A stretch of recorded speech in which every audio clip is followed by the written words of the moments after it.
Bismillahirrahmanirrahim. Assalamualaikum warahmatullahi wabarakatuh.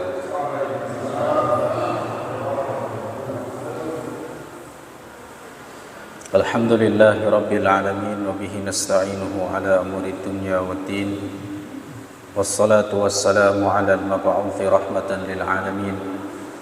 Asyrafil anbiya'i wal mursalin sayyidina wa nabiyyina Muhammadin wa ala alihi wa sahbihi wa man ittaba'a hudahu wa salaka nahjahul qawim ila yaumiddin ajma'in, amma ba'du. Fa ya rabbi zidni ilma warzuqni fahma, rabbi shrah li sadri wa yassir li amri wahlul 'uqdatam min lisani yafqahu qawli. Subhanaka la ilma lana illa ma 'allamtana innaka antal alimul hakim. Allahumma inna nas'aluka ilman nafi'a wa rizqan thayyiban wa 'amalan mutaqabbala. Allahumma inna na'udzubika min qalbin la yakhsha wa du'a'in la yusma' wa 'ilmin la yanfa' wa 'amalin la yurfa' wa nafsin la tashba'. Kaum muslimin dan muslimat yang dimuliakan oleh Allah Subhanahu wa taala, syukur alhamdulillah kita senantiasa mengucap tahmid yang kita tujukan kepada Allah Subhanahu wa taala atas limpahan karunia yang tiada terkira. Salawat salam senantiasa kita hadiahkan kepada baginda Nabi Muhammad sallallahu alaihi wasallam, pada keluarga, sahabat serta umatnya yang senantiasa istiqomah, dan mudah-mudahan kelak kita mendapatkan syafaatnya kelak di yaumil qiyamah. Amin ya rabbal alamin. Insyaallah kita akan lanjutkan pembahasan tafsir surah Thaha. Terakhir kita sampai pada ayat ke-122. Kita akan mulai ayat 123. A'udzubillahi minasyaitonir rajim. Qala ihbita minha jami'an ba'dukum li ba'din adu fa imma ya'tiyannakum minni hudan faman ittaba'a hudaya fala yadhillu wa la yashqa. Allah berkata, turunlah kalian berdua darinya, dari surga, jami'a, seluruhnya. Sebagian di antara kalian untuk sebagian yang lain bisa menjadi musuh. Maka ada kalanya datang kepada kalian dariku petunjuk, maka barang siapa yang mengikuti petunjukku, maka dia tidak akan tersesat dan dia tidak akan celaka. Jamaah yang dimuliakan oleh Allah Subhanahu wa taala, sama dengan yang Allah sebutkan di dalam surah Al-Baqarah, yaitu qul nahbitu minha jami'a fa imma ya'tiyannakum minni hudan faman ittaba'a hudaya fala khaufun 'alaihim wa la hum yahzanun. Ya, hanya saja perbedaannya adalah di surat Al-Baqarah itu disebutkan dengan fi'il amrnya lafadz jama' dengan wawu jamaah, wawul jamaah. Ihbitu, kalian semuanya. Artinya kalau jama' dalam bahasa Arab itu lebih dari dua. Ya, jadi perintah ini ditujukan kepada lebih dari dua. Dan sedangkan yang ada di surah Thaha ini disebutkan hanya dua saja, dua orang saja, dua makhluk saja. Ihbita, qala bita. Jadi yang satu ihbitu yang ada di surah Al-Baqarah, kemudian yang di surah Thaha ihbita. Nah, apa perbedaannya? Ihbitu ini untuk menggunakan wawul jamaah, artinya lebih dari dua, ya perintahnya ini. Sedangkan ihbita hanya untuk dua orang saja.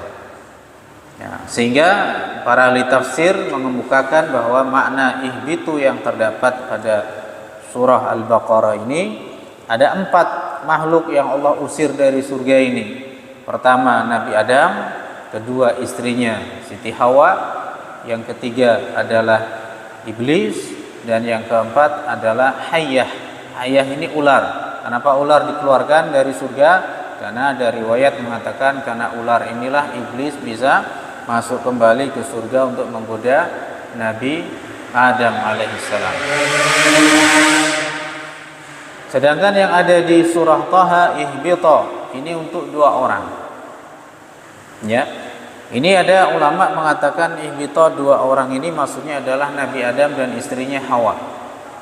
Ada juga yang mengatakan Adam dan iblis. Ya, ini ihbito ini menggunakan alif itsnain, artinya untuk dua. Ya, alif ada tambahan alif ini itsnain, dua orang. Ya, ini untuk mutsanna, untuk dua orang, ya, jumlahnya ini dua. Ini yang pertama Nabi Adam yang mengatakan, dan juga yang kedua Siti Hawa. Ada juga yang mengatakan Adam dan juga iblis. Sedangkan Hawa secara otomatis ini ikut.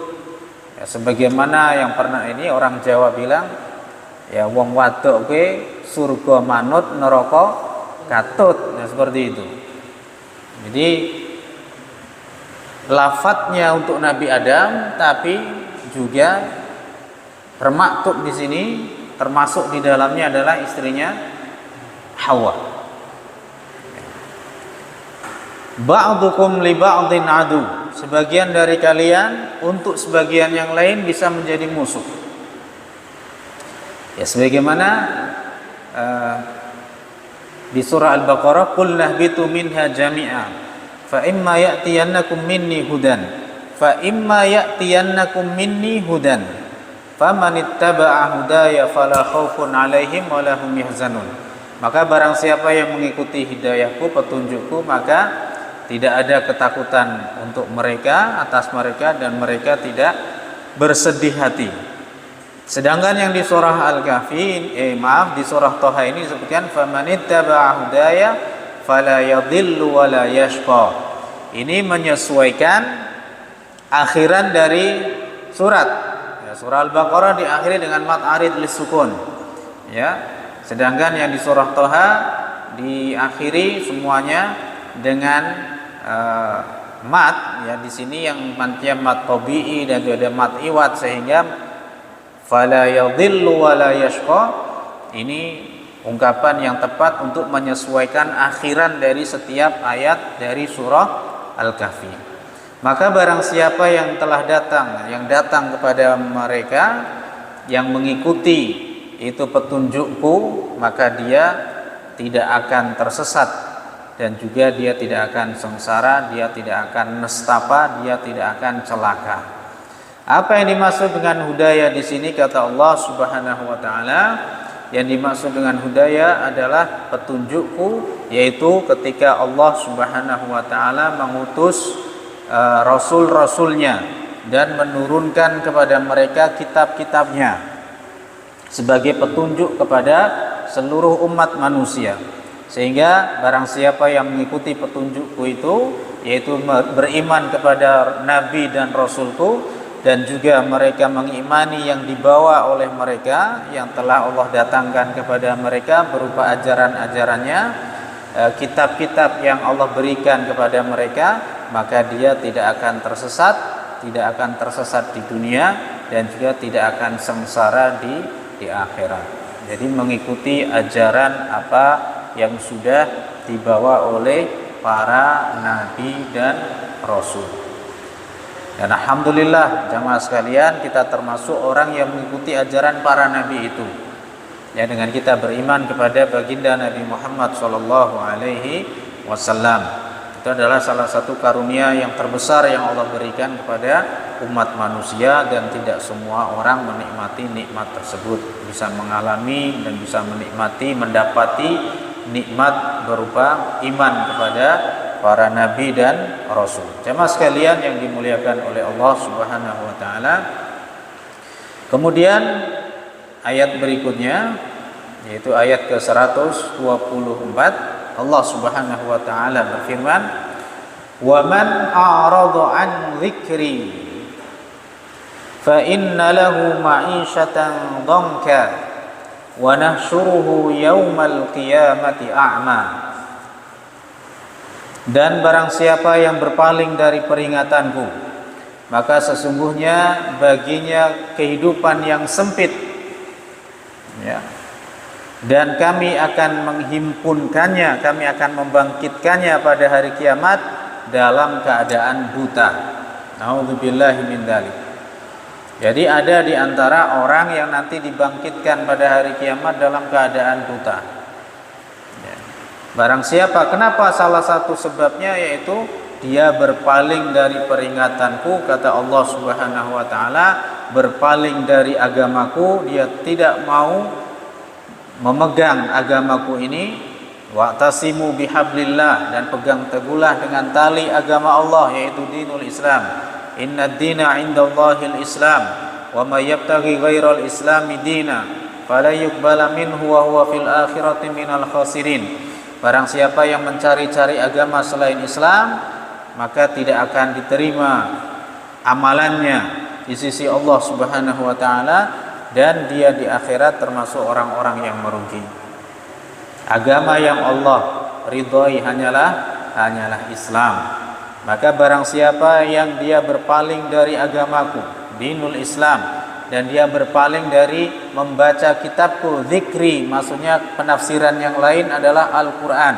Jadi satu pendapat mengatakan dinul Islam, yang kedua adalah Al-Quranul Karim, yaitu zikr, nama lain dari Al-Quran. Sebagaimana Allah firmankan dalam surah Al-Hijr ayat ke-9, inna nahnu nazzalna dzikra wa inna lahu lahafidun. Sesungguhnya kami telah menurunkan Al-Quran, yaitu az-zikr, peringatan, ya, zikr nama lain dari Al-Quran, wa inna lahu lahafidun, dan sesungguhnya kamilah yang akan menjaga Al-Quran tersebut. Yaitu orang yang berpaling dari agama Islam, orang yang berpaling dari Al-Quranul Karim, dia tidak sempat, dia tidak menyempatkan dirinya untuk membaca Al-Quran.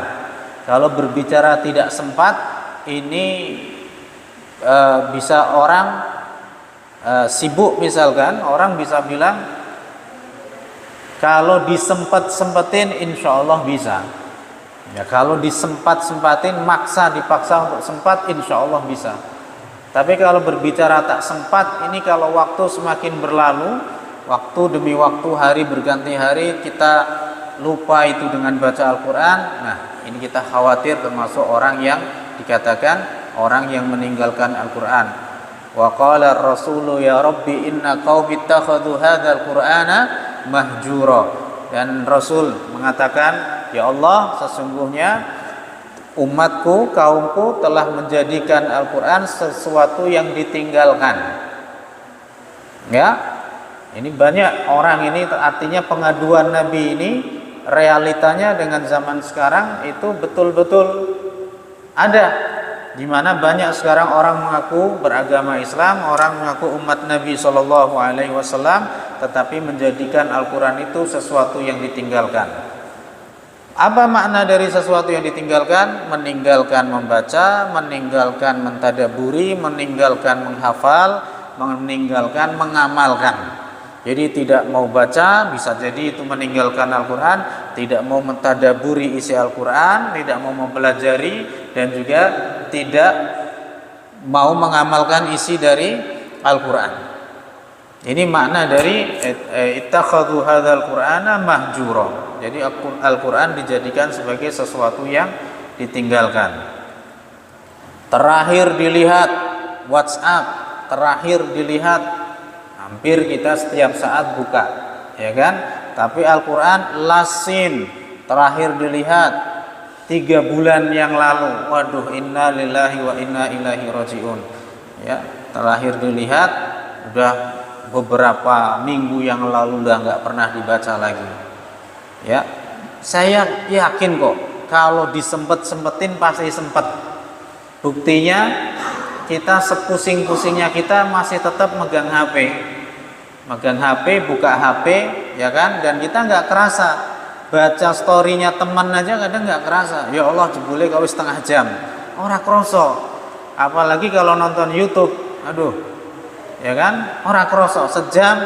Apalagi main game, apalagi itu bejane wetenge melilit kok ditahan kondisi gitu kan, bejane durung mangan ditahan.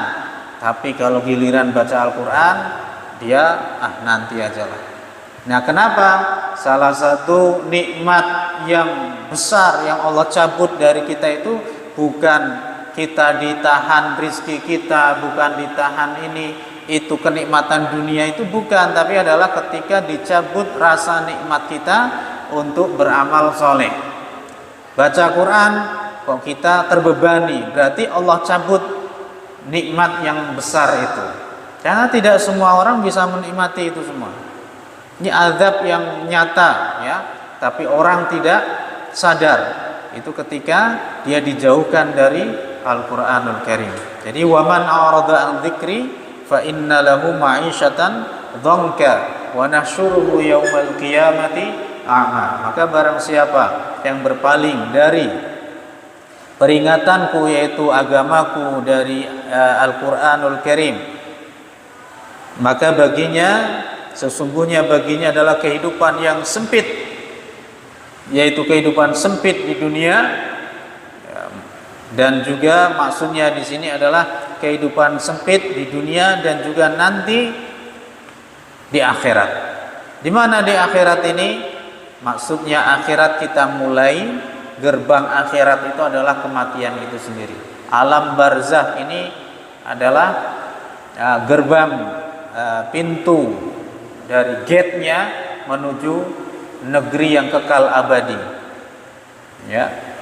Seperti Allah Subhanahu wa taala mengatakan, "Falanuhyiyannahu hayatan thayyibah." Sungguh kami akan berikan kehidupan kepada orang tersebut, kehidupan yang baik. Itu orang yang beriman, beramal soleh, dan dia tidak jauh dari Al-Quran, dia akan diberikan kehidupan yang baik. Jadi banyak orang yang berlimpah harta, ya, kemudian tapi dia jauh dari Al-Quranul Karim, maka sungguh masih mulia orang yang kehidupannya biasa-biasa saja, tetapi dia senantiasa berinteraksi dengan Al-Quranul Karim. Karena apa? Allah akan memberikan kenikmatan dunia ini kepada siapapun yang Allah cintai ataupun yang tidak Allah cintai. Tetapi kenikmatan akhirat, kenikmatan beramal soleh, itu hanya Allah berikan kepada hamba-hambanya yang Allah cintai. Jamaah sekalian yang dimuliakan oleh Allah Subhanahu wa ta'ala, disebutkan dalam sebuah riwayat, ya, Rasulullah sallallahu alaihi wasallam bersabda,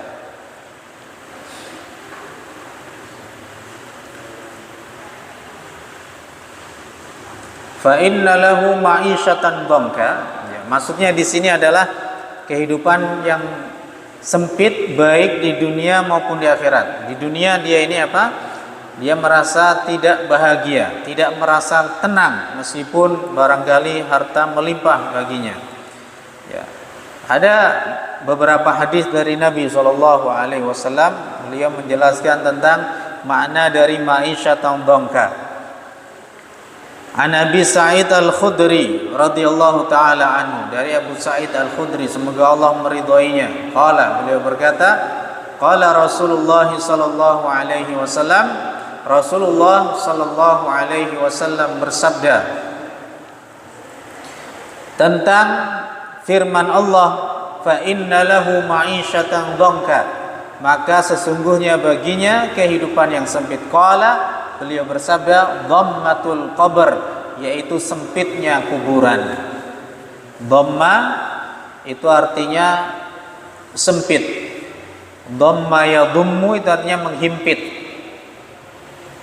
Ya. Kalau dalam fikih, ulama beda pendapat tentang menyentuh, bersentuhan dengan istri ini batal atau tidak wudunya. Ya. Kalau kata Imam Ahmad tak batal, kalau kata Imam Syafi'i batal, kalau kata Imam Abu Hanifah enggak batal, kecuali kalau illa ayyadhamma imra'atahu, kecuali kalau dia menghimpit, memeluk dengan kerat, dengan apa? Dengan keras, dengan erat istrinya, itu baru batal wudunya. Kalau cuma sentuhan enggak batal, tapi ayyadhamma itu adalah menghimpit istrinya, memeluk dengan keras, dengan kuatnya, baru batal wudunya. Jadi dhamma itu menghimpit, memeluk dengan erat. Dan ini dhammatul qabr, maksudnya kuburan yang sempit, yang menghimpit. Ya. Itulah makna ma'isyatan dhanka. Jamaah sekalian, ada juga yang hadis yang lainnya yang lebih panjang daripada ini, ya. An Abi Hurairah radhiyallahu taala anhu, dari Abu Hurairah, semoga Allah meridhai beliau. An Rasulillah sallallahu alaihi wasallam, dari Rasulullah sallallahu alaihi wasallam, beliau bersabda, qala al-mu'minu fi qabrihi fi rawdatin khadra wa yurahhabu lahu fi qabrihi sab'una dhira'an wa yunawwaru lahu qabruhu kal qamari lailatal badr. Jadi kata Nabi sallallahu alaihi wasallam, orang mukmin di dalam kuburnya seakan-akan berada di dalam suatu taman yang hijau, taman yang asri, raudhah min riyadil jannah atau raudhah min riyadil jinan. Sebagaimana kalau kita mendoakan jenazah, Allahumma ja'al qabrahu raudhatan min riyadil jannah atau riyadil jinan. Ya Allah, jadikan kuburannya taman dari taman-taman surga. Wala taj'al qabrahu hufratan min hufarin niran, dan jangan kau jadikan ya Allah kuburannya lubang dari lubang-lubangnya neraka. Ya, kalau seandainya saja ada satu lubang jarum saja neraka ini, maka sungguh semua dunia ini akan panas. Tanaman gak bisa hidup, satu lubang jarum saja seandainya. Na'udzubillah min dzalik. Inilah bagaimana ngerinya neraka. Tapi bagaimana kalau kuburan seseorang hufrah, lubang dari lubang-lubangnya neraka. Na'udzubillah min dzalik. Jadi kata Nabi SAW, seorang mukmin kuburannya ini seperti apa? Dia merasakan di sebuah taman yang hijau, yang asri, ya. Dan diluaskan baginya kuburnya seluas 70 hasta. Hasta itu apa? Zira, ini dari siku sampai ujung jari. Berapa? Nah, ini setengah meter misalkan, ya. Setengah meter kali 70 berarti 35 meter. Ini diluaskan, jadi kelihatan dohirnya seperti 2 kali 1 ya. Ya, itu kalau kuburannya kuburan beli itu. Kalau kuburan di kampung bukan 2 kali 1, sempit kan itu. Kalau kuburan beli kan, ya kalau di Jakarta, di Semarang aja beli. Di Solo beli nggak, Mas? Enggak ya. Ya di Semarang tuh, kalau misalkan kok nggak bayar kontrakannya setahun bisa dipindah, kayak gitu. Itu di Jakarta. Kalau di Batang, alhamdulillah masih banyak yang free, yang gratis seperti itu. Jadi orang mati aja harus bayar, apalagi yang hidup kan seperti itu. Ya, nanti kalau udah jadi satu dikumpulin tulang-tulangnya masuk ke lubang yang sama, seperti itu. Jadi kelihatan sempit mata zahir kita memandang, tapi di sisi Allah di alam barzah itu bisa menjadi taman dari taman surga, bisa menjadi lubang dari lubangnya neraka. Jadi diluaskan kuburannya ini sepanjang 70 dhira. Ya. Satu dhira ini setengah lengan kita, dari siku sampai ke ujung jari. Wa yunawwaru lahu qabruhu kal qamari lailatal badr. Kemudian diberi cahaya di dalam kuburnya ini sehingga terang seperti malam di bulan purnama. Kuburannya ini terang benderang. Jadi Masya Allah, ini adalah nikmatnya yang dirasakan oleh orang mukmin ketika di alam kuburnya. Dan dia diperintahkan, sudah dijanjikan oleh Allah kelak akan memasuki surganya, dan dia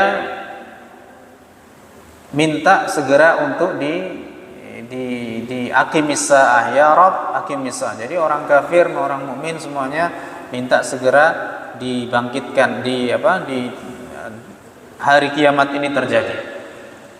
Ya.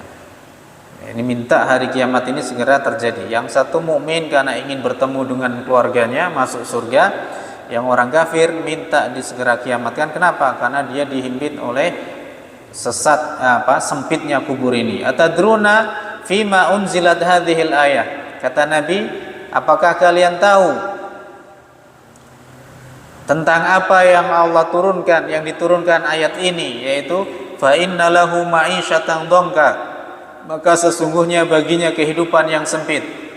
Atadruna mal ma'isyatu dhank, tahukah kalian, kata Nabi, apa itu kehidupan yang sempit? Qalu Allahu wa rasuluhu a'lam, Allah dan Rasulnya yang lebih tahu atau yang paling tahu. Qala adzabul kafir fi qabri, yaitu azabnya orang kafir di dalam kuburnya. Walladzi nafsi biyadihi, dan demi zat yang jiwaku berada dalam genggamannya, innahu la yusallatu alaihi tis'atun wa tis'una tinninan, sesungguhnya dia, yaitu orang kafir di dalam kuburnya, akan dikuasai, dia akan dikelilingi, dikuasai oleh 99 ular naga. Tahukah kalian?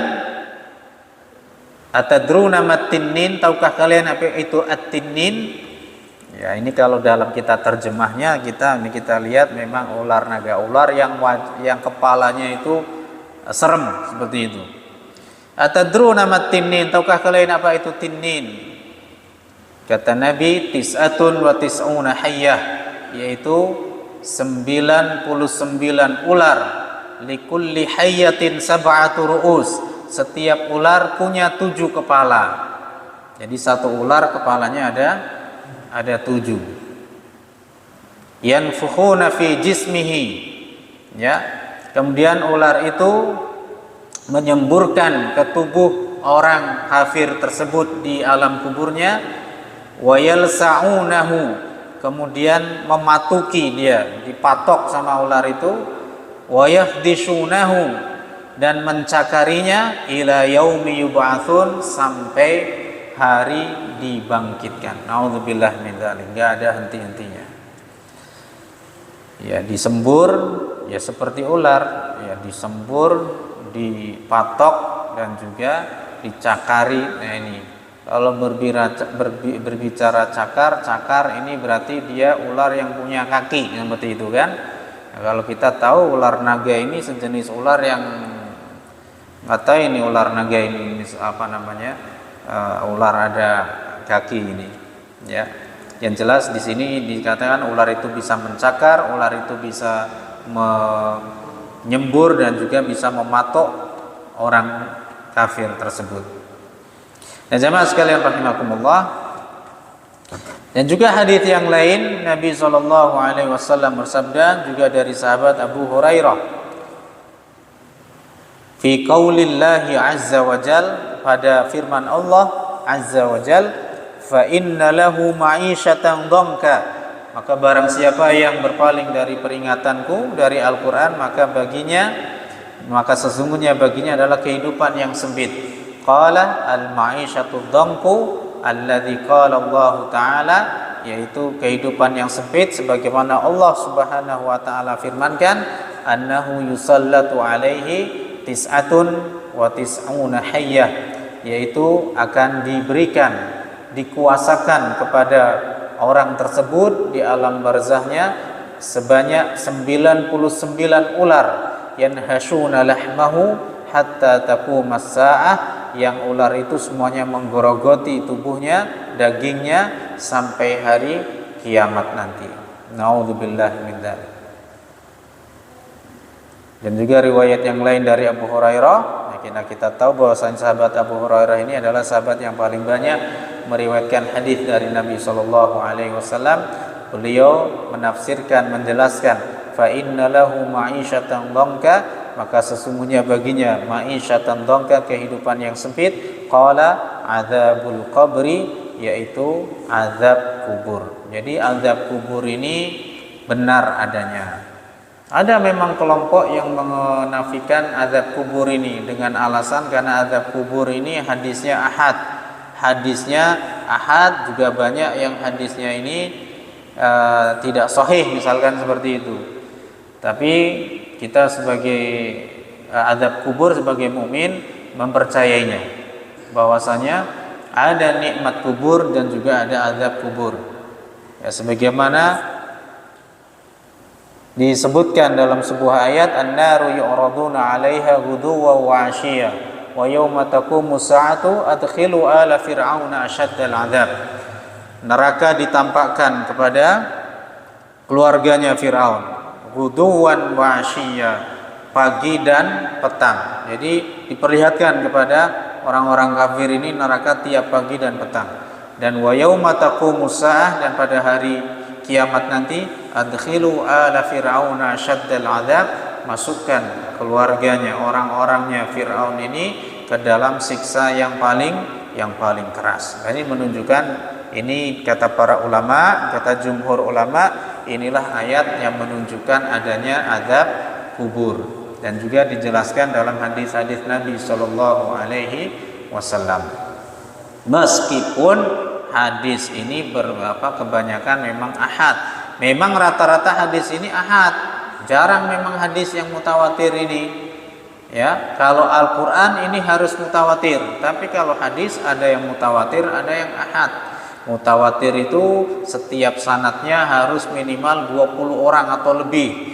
Kalau ahad itu tidak lebih atau kurang dari 20 setiap sanadnya. Makanya ini kebanyakan hadis adalah ahad. Nah, turunannya ada hadis sahih, ada hadis hasan, dan hadis dhaif. Itulah makanya tentu kita sebagai orang, sebagai mukmin mempercayainya, bahwasanya siksa kubur ini benar adanya. Jamaah sekalian yang dimuliakan oleh Allah Subhanahu wa taala. Kemudian ayat berikutnya, pada lanjutannya, fa inna lahu ma'isyatan dhanka wa nahsyuruhu yaumal qiyamati a'ma, dan kami bangkitkan orang tersebut yang berpaling dari peringatanku pada hari kiamat a'ma, dalam keadaan buta. Jadi buta ini matanya, ya. Dan di riwayat yang lain menunjukkan dia tidak melihat apa-apa kecuali melihat neraka. Sebagaimana di surah At-Takatsur Allah mengatakan, la tarawunnal jahim thumma la tarawunnaha 'ainal yaqin thumma la tus'alunna yawma idzin 'anin na'im. Sungguh kalian benar-benar akan melihat neraka, dan kemudian kalian benar-benar benar-benar melihat neraka itu 'ainal yaqin, dengan mata, 'ainal yaqin pandangan yang mata dengan keyakinan. Hanya ain ini dengan tatapan yang langsung, mu'ayanah artinya langsung dengan tatapan mata itu. Ya, mereka hanya melihat itu. Ya. Ya, jamaah sekalian rahimakumullah. Qala rabbi lima hasyartani a'ma wa qad kuntu basira. Maka orang yang dibangkitkan dalam keadaan buta ini mengatakan, Rabbi lima hasyartani a'ma. Wahai Tuhanku, kenapa Engkau bangkitkan aku dalam keadaan buta? Waqad kuntu basira, padahal sungguh dulu ini saya orang yang melihat. Saya ini orang yang melihat. Kenapa hari ini Kau bangkitkan aku dalam keadaan buta? Ya.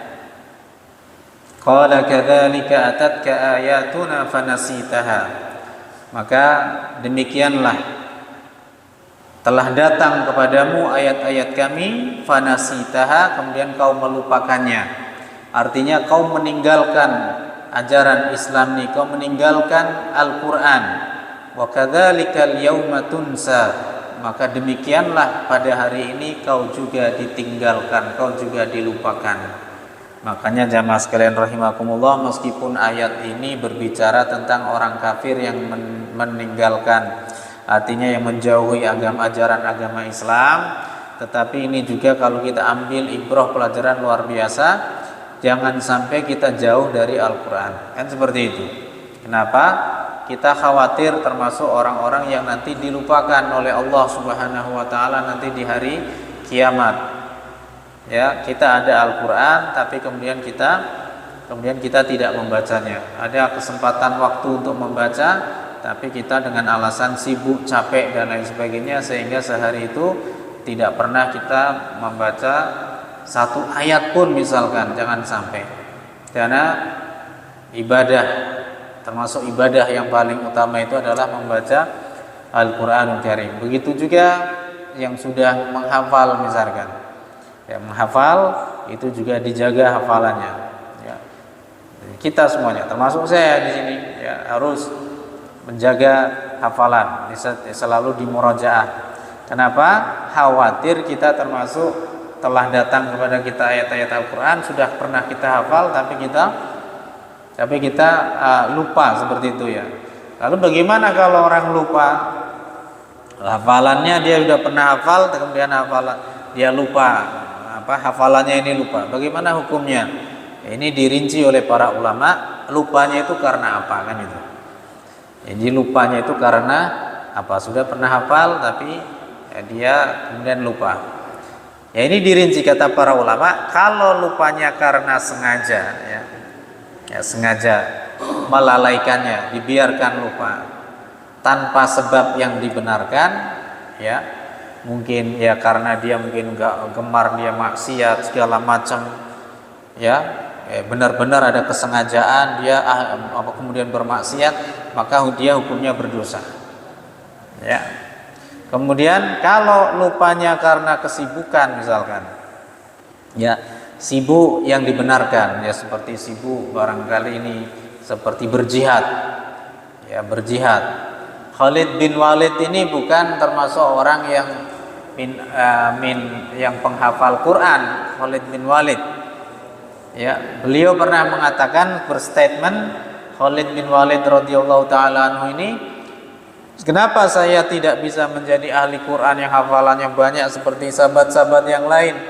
Kata beliau, syaghalanil jihad, karena saya disibukkan oleh jihad, yaitu karena saya sibuk jihad ke sana sini, saya menghabiskan waktu untuk berjihad fi sabilillah. Ini dibenarkan, tak masalah ini, karena dia disibukkan dengan jihad yang lain.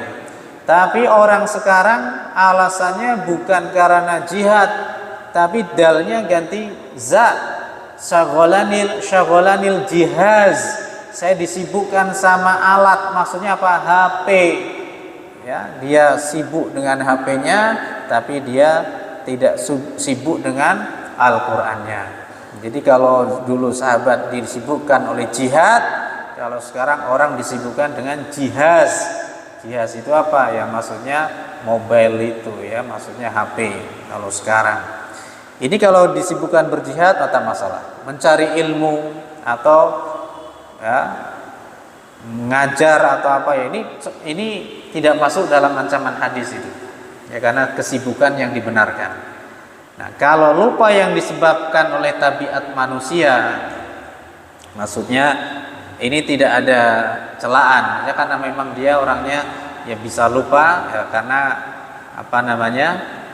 ini manusiawi, ya. Yang jelas jangan sampai lupa itu karena kita ini bermaksiat kepada Allah Subhanahu wa taala. Sehingga Nabi Muhammad SAW beliau mengatakan bahwasanya Al-Qur'an ini, hafalan Al-Qur'an ini adalah amanah yang harus yang harus dijaga. Jadi hafalan Quran ini amanah yang harus dijaga dan dipelihara. Ini Allah mempercayakan kita, Al-Quran itu ada filenya daripada diri kita untuk menjaga hafalan Al-Quran kita, sehingga dengan cara apa? Ya rutin membaca, rutin murojaah saat sholat, ya dan juga di sini salah satu ikhtiarnya, ya ketika dijadikan untuk sholat maka dibaca. Tapi yang penting jangan setiap kali jadi imam kemudian untuk ajang hafalan Quran. Ya ini makmum kasihan juga kan, misalkan seperti itu. Jadi seperlunya. Jadi kita kalau menjadi imam, maka sebagaimana membacanya sewajarnya. Jangan sampai seperti dulu sahabat Mu'adz bin Jabal sholat isya baca surah Al-Baqarah, makmumnya kemudian ada yang memisahkan diri. Ada bapak-bapak memisahkan diri sholat di pojokan masjid. Setelah selesai sholat, Mu'adz mengatakan munafik ini orang ini. Masa sholat isya pakai ini bacaan panjang dia nggak kuat. Akhirnya apa yang terjadi jamaah sekalian? Orang ini nggak terima dibilang munafik sama Mu'adz bin Jabal. Datang kepada Nabi SAW, kemudian Nabi memanggil Mu'adz. Wahai Mu'adz, benar orang ini kau katakan munafik? Betul ya Rasulullah. Kenapa? Karena dia memisahkan diri dari jamaah karena alasannya bacaannya lama. Yang kau baca apa? Al-Baqarah. Ya, kau kenapa alasannya memisahkan keluar dari jamaah? Ya Rasulullah, malam itu saya baru ingat saya belum memberi makan unta-unta saya. Saya ke binatang ternak saya belum saya makan, dan ini kalau saya rampungkan saya khawatir nanti lama kemudian saya sholat sendiri. Nah, kata Rasulullah, halla shalaita wasyamsi waduhaha. Kenapa kau tidak sholat dengan wasyamsi waduhaha, dengan walaili idza yaksha was-sama'i wat-tariq? Kenapa dengan sabbihisma rabbikal a'la? Kenapa kau sholat isya tidak dengan baca surat-surat seperti ini, wahai Mu'adz? Jadi kalau sholat isya ya artinya kata Nabi jadi imam antara separuh halaman sampai satu halaman lah, seperti itu. Itu idealitanya seperti itu. Baru subuh nanti kita agak lama lagi. Jadi ada urutannya. Sholat subuh ini yang lama, kemudian sholat zuhur, kemudian sholat isya, sholat asar, dan maghrib ini yang pendek. Bahkan Nabi dulu pernah suatu ketika dalam riwayat sholat subuh membaca wattini wazzaitun. Pernah Nabi membaca wattini wazzaitun. Ada riwayat karena Nabi ada seseorang yang berkunjung ke Madinah, orang baru masuk Islam, maka biar mengajarkan Islam itu tidak langsung memberatkan jamaahnya. Meskipun kebiasaan beliau membaca subuh ini dengan surat yang panjang, tapi karena berhubung ada orang baru mu'alaf dia ini, maka cukup baca wattini. Kata sahabat, belum pernah saya mendengar orang membaca wattini wazzaitun seindah apa yang dibaca oleh baginda Nabi Shallallahu Alaihi Wasallam. Jadi tahu kondisi jamaahnya seperti itu. Jadi ini apa namanya,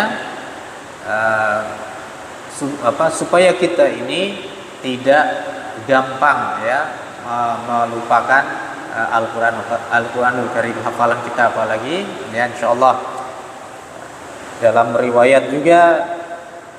riwayat yang lain ya, Rasulullah, artinya para sahabat dulu kalau memakamkan yang dimasukkan ke lahat terlebih dahulu, mereka yang mati syahid itu dipilih mana mereka yang hafalan Qur'annya yang paling banyak. Baru setelah itu belakangan yang hafalnya semakin sedikit, itu penghormatan yang diberikan kepada orang-orang yang menghafal Al-Qur'anul Karim. Jamaah sekalian yang dimuliakan oleh Allah Subhanahu wa taala, wa kadzalika najzi man asrafa wa lam yu'min bi ayati rabbih wa la'adzabul akhirati ashaddu wa abqa. Dan demikianlah ya, telah datang dan demikianlah kami membalas ya, kepada orang yang berlebih-lebihan dan dia tidak beriman dengan ayat-ayat dari Tuhannya, dan sungguh siksa akhirat itu lebih keras dan lebih kekal. Apa yang dimaksud dengan asrafa? Israf di sini berlebih-lebihan. Allah mengatakan wa kulu washrabu wa la tusrifu, makanlah minumlah tapi jangan berlebih-lebihan. Apa yang dimaksud asrafa di sini? Apakah berlebihan dalam makan? Tentu maksudnya di sini berlebihan dalam mengikuti menuruti hawa nafsu, berlebihan dalam bermaksiat, berlebihan dalam mendurhakai Allah dan Rasulnya. Maka demikianlah Allah mengancam orang tersebut dengan dia berlebihan mengikuti hawa nafsunya dan tidak beriman kepada ayat-ayat yang datangnya dari Allah Subhanahu wa taala, dengan ancaman siksa akhirat yang lebih dahsyat dan lebih kekal abadi. Na'udzubillah tsumma na'udzubillah min dzalik. Baiklah jamaah sekalian yang dimuliakan oleh Allah Subhanahu wa taala, itu tadi tafsir surah Thaha ayat 123 sampai 127. Insyaallah akan kita lanjutkan kembali pada kesempatan yang lainnya. Mudah-mudahan menjadi ilmu yang bermanfaat. Alhamdulillahirabbil alamin. Subhanakallahumma wa bihamdika asyhadu an la ilaha illa anta astaghfiruka wa atubu ilaik. Assalamualaikum warahmatullahi wabarakatuh.